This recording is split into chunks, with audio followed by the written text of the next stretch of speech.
في الحرب العالمية الأولى سنة 1914 وتحديدا يوم 31 أكتوبر، وفي الأراضي البلجيكية بتكون في كتيبة من الجيش معسكرين في خندق ومستنين أوامر من القائد بتاعتهم. ولما بيوصل الأمر من الضابط الكبير للقائد، والأمر ده إنهم يهجموا على الجسر بعد 3 ساعات، بس الموضوع ده ممكن يبقى فيه خسائر بشرية كتيرة. فبيجي جندي معاهم بيقول للقائد ده خطة بديلة، والجندي ده يبقى هيركيل بوارو.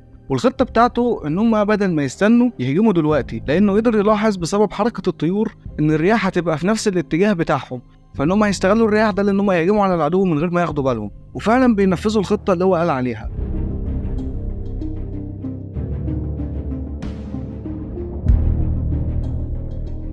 ولما بيدخلوا القرية، القائد بيدوس على لغم والمكان كله بينفجر.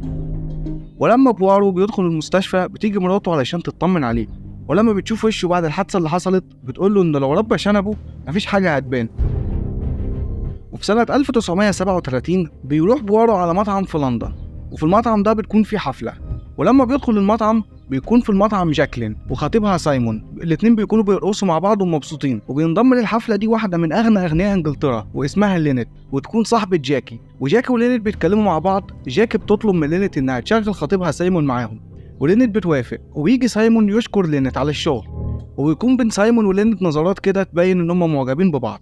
وبعد 6 أسابيع بوارو بيكون في مصر وقاعد قدام أبو الهول، وهو قاعد بيشوف حد بيطير طيارة ورق من على الهرم فوق. فبيروح بوارو علشان يتكلم مع الشخص ده، ولكن بيكتشف إنه يبقى صاحب بوك. وبوك بيسأله عن سبب وجوده في مصر، فبوارو بيقول له إنه هنا في أجازة وعايز يريح دماغه شوية من القواضي. فبوك بيعرض عليه إنه يجي معاهم أسوان، وبوارو بيوافق. وفي الفندق في أسوان بيكون في ترتيبات لفرح، والفرح ده باين عليه إن هو لشخصيات مهمة ومعروفة.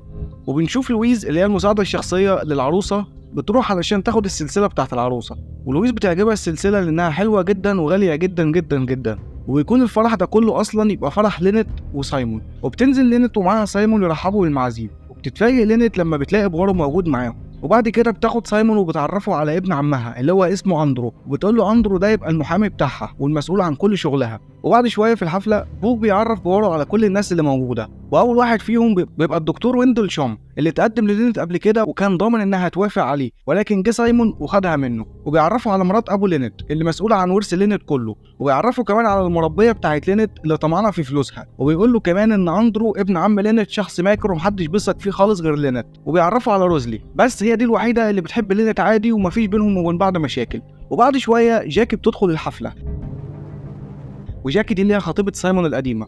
ولما لينت بتشوف جاكي مش بتقدر تواجهها وبتمشي من المكان، وجاكي لما بتقف مع سايمون بتقوله إنها مش هتسيبه.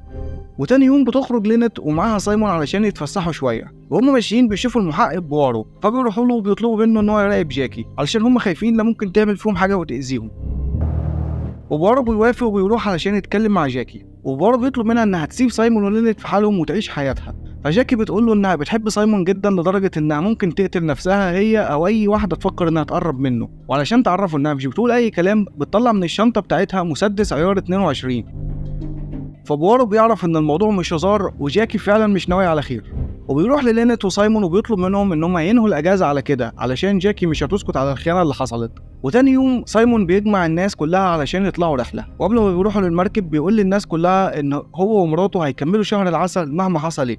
ولما بيروح على المركب لينت بتقول لهم إنهم رايحين رحلة لمعبد الكرنك. وبعد كده لينت بتروح تتكلم مع بوارو وبتطلب منه إنه يخلي باله من كل الناس اللي في السفينة علشان هي مش واثقة في حد. وبعد شوية لينت بتكون قاعدة مع سايمون جوزها، وبيجي ابن عمها أندرو ويطلب منها إنها تمضي على شوية أوراق. ولما لينت بتبدأ تقرا الورق أندرو بياخد منها الورق بسرعة وبيقول لها إنه ما كانش ينفع يزعجها في شهر العسل بتاعها. وقتها بيكون بوارو قاعد قريب منها وبياخد باله من اللي حصل، وبيشك إن ممكن يكون أندرو عايز يسرق لينت. فبيروح ياخد بوك ويتمشوا مع بعض، وبوارو بيعرف من بوك معلومات عن أندرو. وفي وسط الكلام بوك بيقول لبوارو إنه بيحب روزلي جدا بس مش معرف حد، وخصوصا أمه علشان أمه مش بتحب روزلي ومش بتحبها لأسباب عنصرية مش علشان البنت مش كويسة. ولما بيوصلوا معبد أبو سمبل بينزلوا يتفرجوا على الآثار، وبوارو في المعبد بيقف مع المغنية اللي اسمها سالومي وبتسأله أنت متجوز ولا لأ. فبوارو بيقول لها إنه مش عارف يرتبط بأي واحدة من ساعة ما مراته ماتت. وفي الوقت ده بتكون لينت مع سايمون جنب تمثال رمسيس الثاني، وهم واقفين كان هيقع عليهم حجر كبير، ولكن سايمون قدر ينقذ مراته. فبوارو لما بيعرف الموضوع ده بيقول لهم ان الحجر ده ما وقعش من نفسه، انما حد هو اللي وقعه علشان يقتل لينت. فبيرجعوا كلهم على السفينه تاني، واول ما لينت بتدخل السفينه بتلاقي جاكي موجوده. فبتتكلم مع جوزها وبتقول له ان جاكي هي اللي عايزه تموتها، وهي اللي رمت عليهم الحجر في المعبد، وبتطلب منه ان يبعد جاكي عنها. وبعد شويه بتروح لينت وسايمون لبورو وبيقولوا له ان هم قرروا يلغوا شهر العسل بتاعهم وهيرجعوا على بلدهم تاني علشان الوضع مش امان. وفي اللحظه دي بتكون جاكي قاعده قريب منهم، فبتسمع الكلام ده وبتتعصب وبتقوم تمشي. وسايمون بيطلب من بورو ان هم يشربوا كاس شمبانيا مع بعض، وفعلا بورو بيشرب معاه. وبعد ما بورو بيشرب بيصدع وبيقرر انه يرجع على الاوضه بتاعته علشان ينام. وبعد كده لينت بتروح تكلم جاكي وبتطلب منها انها تسامحها، بس جاكي بتكون رافضه الكلام ده، فلينت بتسيبها وتمشي. ووقتها سايمون بيروح يكلم جاكي ويقول لها ان هو بيكرهها جدا ومش عايز يشوفها في اي مكان تاني. فجاكي بتتعصب من الكلام ده وبتطلع المسدس وبتضرب عليه نار في رجليه، وكانت هتموت نفسها ولكن روزلي لحقتها وخدت منها السلاح وبتاخدها لأوضة المربية بتاعت لينت علشان تفضل معاها طول اليوم بدل ما تأذي نفسها. وبيروح بوك للدكتور ويندل شام علشان يعالج سايمون. وتاني يوم في الصبح بتكون لويز مساعدة لينت رايحة لينت بالفطار، ولكن بتصرخ بعلو صوتها، وبيسمع صوتها المحقق بوارو وبيروح علشان يشوف ايه اللي حصل. ولما بيدخل الأوضة بيلاقوا ان لينت مقتولة في السرير بتاعها برصاصة في دماغها.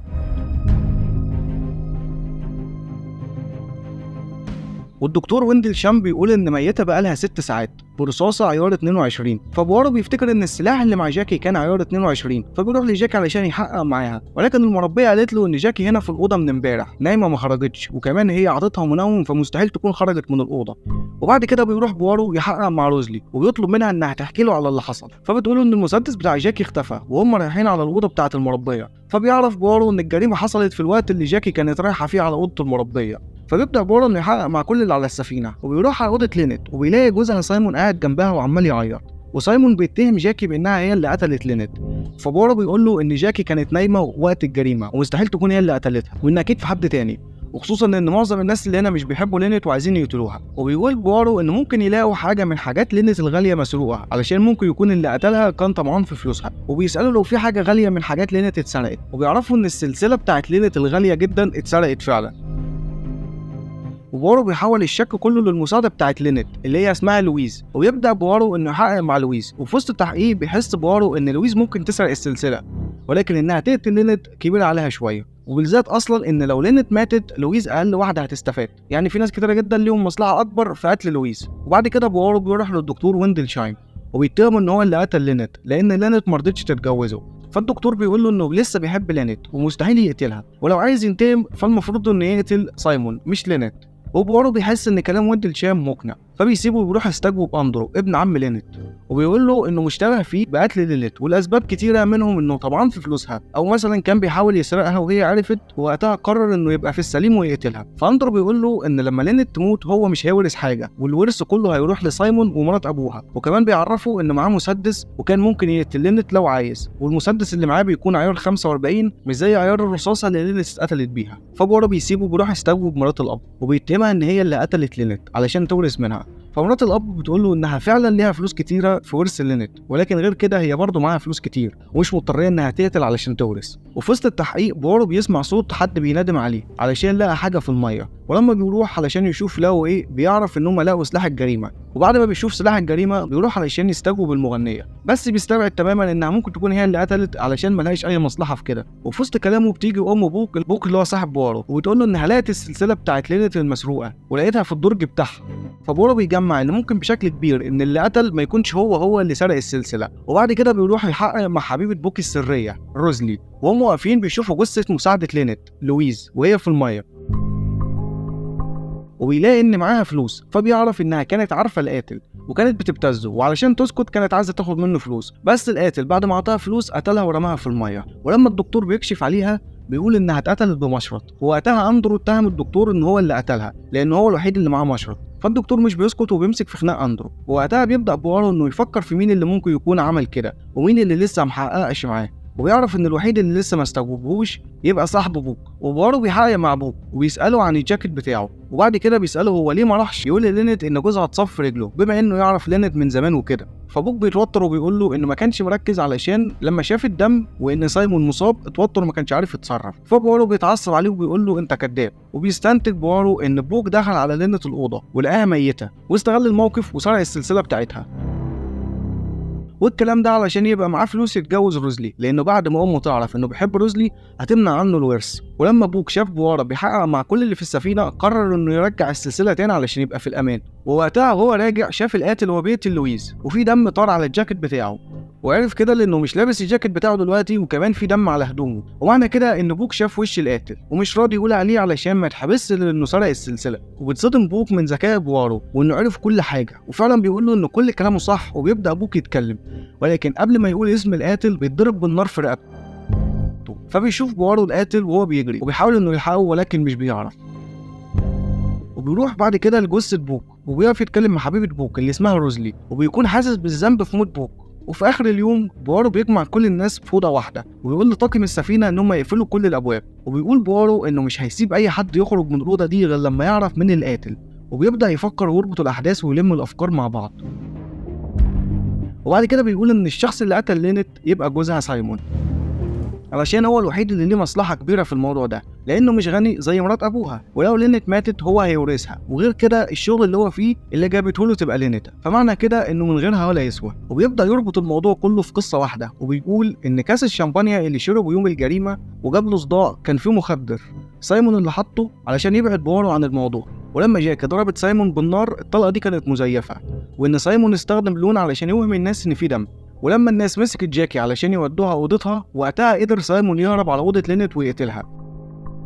وبعد ما قتلها رجع مكانه وضرب نفسه بالنار في نفس المكان علشان ما يتكشفوش. فسايمون بيرفض الكلام ده وبيقول ان لينت تبقى مراته وحبيبته ومستحيل يعمل كده، وحتى لو عمل كده فهو كان مع بوارو لما بوك اتقتل، وكمان ما كانش قريب من المكان اللي لويز ماتت فيه. فبوارو بيقول له ان اللي قتلهم يبقى جاكي، ويقول له انها معاه في الجريمه من الاول وتبقى شريكته من البدايه. فجاكي بتنبهر من ذكاء بوارو وبتعترف انها عملت كده علشان بتحب سايمون، وانهم لسه بيحبوا بعض، وان كل الكلام من اول ان سايمون بيحب لينت لحد ما اتجوزوا كل ده كان مسرحيه علشان يقدروا يسرقوا منها الفلوس. فسايمون بيرفع السلاح على بوارو وبوارو بيرفع السلاح عليه هو كمان. فجاكي بتاخد من سايمون السلاح وبتقتل نفسها هي وسايمون ويموتوا هما الاثنين. وتاني يوم بتوصل السفينه وبتدخل الاسعاف وتاخد الجثث، وبيودع بوارو كل الناس اللي كانت معاه على السفينه. وبس على كده الفيلم بيخلص. لو عجبتك نوعيه الافلام دي اللي هي جريمه وغموض يا ريت تعمل لايك وتشترك في القناه، ولو الفيديو عجبك اعمل له شير مع حبايبك. وبس على كده.